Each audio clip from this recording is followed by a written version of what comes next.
Hello and welcome to our first show for the 2018 spring season at Newsmakers Live.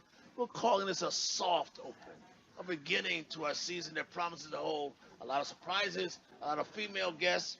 And we're starting it out with a young lady who has written a new book about the Mardi Gras Indian culture. You know, Atlanta is known for its black political culture, its civil rights culture. Well, New Orleans is known for its New Orleans culture.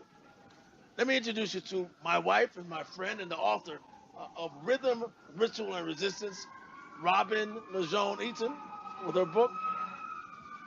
And to her left is a real Mardi Gras chief, Chief Creole Chevio, Kevin Creole Chevio Turner. I'll get it right. Yeah, it's all those jewels that got me mixed up. Chief, I want to start with you. I want to talk about the book, but you traveled here from New Orleans. Atlanta's black capital, politics, civil rights. Is it much the same there? Or you represent a civil rights culture there too? Yes, well, the Mardi Gras Indians started from a sense of rebellion against the carnival celebration. A lot of in those days, blacks wasn't allowed to participate in carnival, so they made their own little neighborhood parades. Yeah, to kind of get away from going to the carnival. So the Mardi Gras masking came about just in the neighborhoods.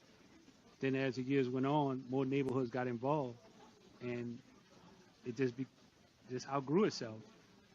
But now, what are you wearing here? And did you make this or did you buy this? Yeah, this you can't buy this. This not sold at Walmart.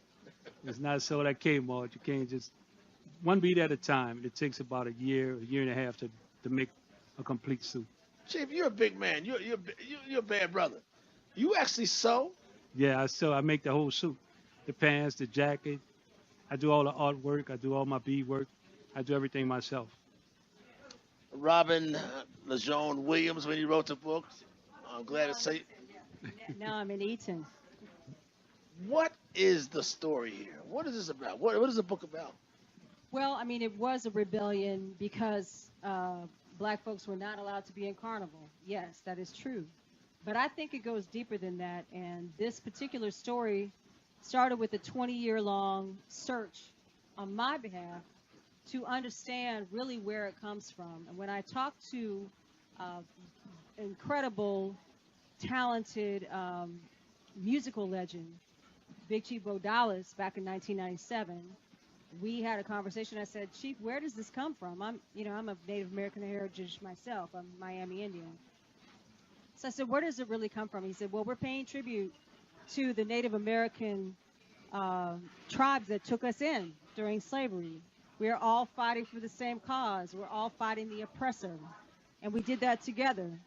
And I said, well, I want to know more about this. So I started doing all the research sort of informally, and then formally finished it just last year for my master's in ethnomusicology, which is the study of world culture and music at Liberty University. And so this was my master's thesis, actually, and then I expanded into a book. Why should black folks outside of New Orleans really give a hoot? They need to give a hoot because nobody is 100% anything. And I think 23andMe and Ancestry.com have made a fortune out of letting people understand that they're not 100% of anything. And so there's a lot of people of mixed ancestry that want to know more about their cultures and all the things that make up the richness of who they are. And I think this is an important way to look at this history and to understand that everybody was, again, in it and trying to do things that, would assert themselves and assert their identities as a people of a very rich culture. Very rich Rhythm, Ritual, and Resistance. Why that name and what does that seem to say?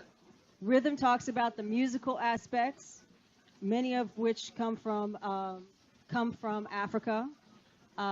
Ritual speaks to, and Chief will talk about this a little bit more, about the ritual involved in sewing and the rituals involved in sort of this heritage that was born out of one thing but had to become another because of imperial colonialism. And the resistance talks about the resistance against the oppressor, the resistance against being kept down. So that's really what the title speaks to. Chief, let me ask you about that resistance. Yes, the rhythm of Senior March, but the resistance, that sounds, again, akin to resistance of civil rights workers that are such a part of Atlanta's culture. Well, in New Orleans, you have certain wards in the city. You have certain people in certain groups of the city that always has this territorial thing going on. But it was a bunch of folk that was only fighting against one thing, because they wanted to change their existence. They wanted to change how they lived. They changed all other things that were surrounding them. So the way they could do that, as a sign of protest, they would do something so spectacular that the powers that be would look at it and say, "Wow, what are they doing? How did they do that? Where did they get the materials from?" So then when they looked at it and said, "Wait a minute, they serious." Now they're getting more and more. So the chants and the songs that we sing is messages to other tribes.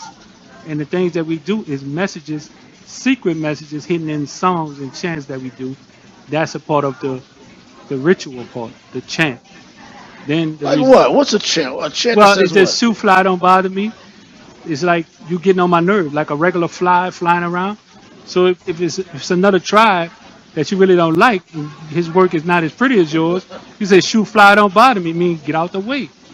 Then other songs that we sing is a message to the other tribes. It's like a secret message. You know. Is this something that's within your Black Indian culture, or do other folks get it and kind of appreciate it too? Well, a lot of people now they catching on. So we have to change a lot of the songs. But like in Big Chief Bo Dollar's day, he was saying Honda Wanda. Honda Wanda was actually a ball. Honda Wanda, he added it to the song. Then he was saying one more time, meaning that he was saying another song again. And even with Tootie Montana, they would talk about pretty in the front, pretty in the back, who had the most on, who was pretty. That's where the phrase "Oh, you pretty" came from. Because in actuality, they didn't really feel pretty on the inside because of the things that was going on in the surroundings. So that's when they came out with the term, "Oh, that's pretty." It could be beautiful, it could be extravagant, but he just used a simple word, "That's pretty." So that's when you see an Indian. Wait a minute, you're a 6'3", darn near 275-pound guy Yeah. that I don't consider pretty. I mean, what? And you so. I mean, that sounds Well, this- in another culture they think. Yeah. Well, some people wear, then we had the sequins and we had the feathers. So don't get it twisted. But and you're right. Some people will say, "Man, that's a feminine undertone," So we don't look at it like that because we look at it that society has showed us that we was ugly people and all kind of negative stuff. So then we just flipped it upside down and say, "Hey, that's pretty."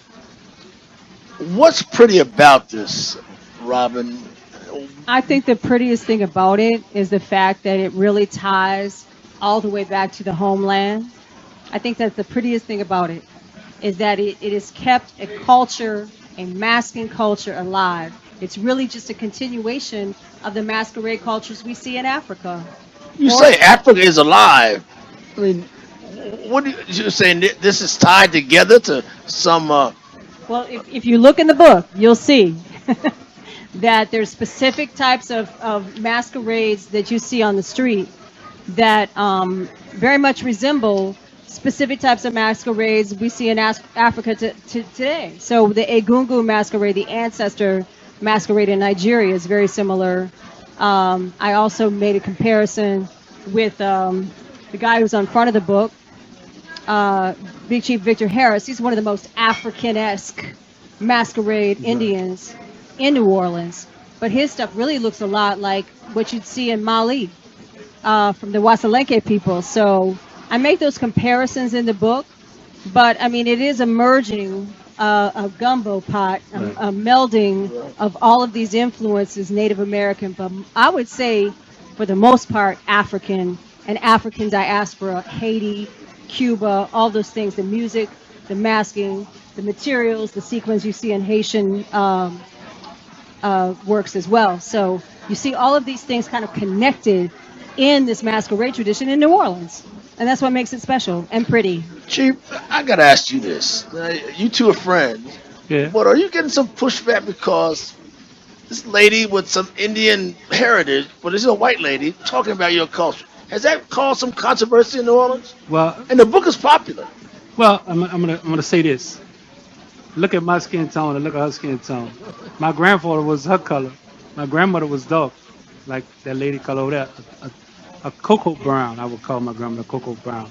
But my grandfather, and that's why I guess I have such a passion for this, because as I came up, it was a lot of things that I wasn't allowed to do because my hair was kinky and my skin was just a couple of shades darker than my cousins or my family members. But on the white side of my family, my grandfather was instrumental in making a lot of things happen for the black community. Just like when we mass, we don't reveal who's helping who do what because that's unheard of. Just like my grandfather did things in the city of New Orleans by having the white influence, he got a lot of stuff done. We hear about the Mardi Gras in New Orleans, of course. We hear it in Buenos Aires. We heard about it in Savannah, Mobile. What is this Mardi Gras thing? Is it expanding or is it waning? Well, with anything is people see it as being a fun thing, but in New Orleans, in particular, New Orleans has it's like a Christian state. All the areas of town is parishes. Just like you go to Catholic church, or you belong to this parish or that parish. So a lot of the stuff is outgrowing Louisiana because of people that come to New Orleans, learn our culture, learn what we do, and just take it and have fun with it. And we the only city that don't sleep. What do you mean you don't sleep? 24 hours. We party all night long to the next You day. can't party much in that, though. Yeah. Or you're sewing all night long, Yeah, right? you saw it. Yeah, you doing your thing. So why has this taken off, or is it being on a retreat now? Again, other cities, just not in New Orleans, are doing it or celebrate it. But is it still popular, or is it still just legend? Well, I mean, I think in New Orleans in particular, because of the tricentennial this year, 2018, everything has been intensified and augmented, and there's a huge spotlight on the culture and the unique things that make up the Mardi Gras in New Orleans in specific, because of that 300-year legacy. But overall, I just think that Carnival is a great thing that people can experience. So people come down there, enjoy Carnival, and be in this massive crowd. Was just a few weeks ago, several weeks ago. They come down there to see and play, or should they know something serious is here as well? I think they get both experiences, depending on what they come down for. If nobody guides them and nobody gives them these pearls of wisdom or this guidance to say, hey, there's something really deep about this culture and what you're experiencing right now, then they're not going to get it. But I think people want to know more, particularly as there's an intensity of interest in black history and black culture in the last few years even. You've seen more of an intensity. Is it just about the fun and the frivolity and being pretty, or does it really say something, Chief, about the black culture in New Orleans? Because some are suggesting, with the removal of the monuments, Confederate monuments, that black culture is taking a back seat to some of the things that some folks may want. Well, basically, back again to a lot of changes in the city. We did a lot of stuff that should have been done, but they didn't do it. So it took losing a lot of lives, even with the Mardi Gras Indian culture. But one of our great chiefs, Tootie Montana, lost his life in the city council chamber fighting for this. So we have a lot of ancestors that actually fought and died to keep the culture going. So then when a lot of people start saying, wow, why did they do that? Why New Orleans is the only city that celebrates Mardi Gras? Well, it's actually tied into the Catholic Lenten season, where you have this last day of the big fast feast, and then you fast for 40 days. So everything is surrounded around that Catholicism. Finally, Robin Eaton, does this mean something other than New Orleans? Does it mean something to Atlanta? Does it mean something to New York, D.C., L.A.? Does this resonate anywhere else, or is it just peculiar in particular to New Orleans?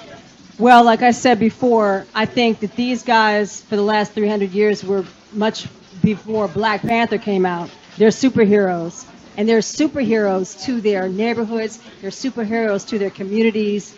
And they do it with beauty and grace, like we see in Black Panther. Everybody's so crazy about the movie, but these guys have been doing this for 300 years. Ladies and gentlemen, we kick off Newsmakers season with the original Black Panthers.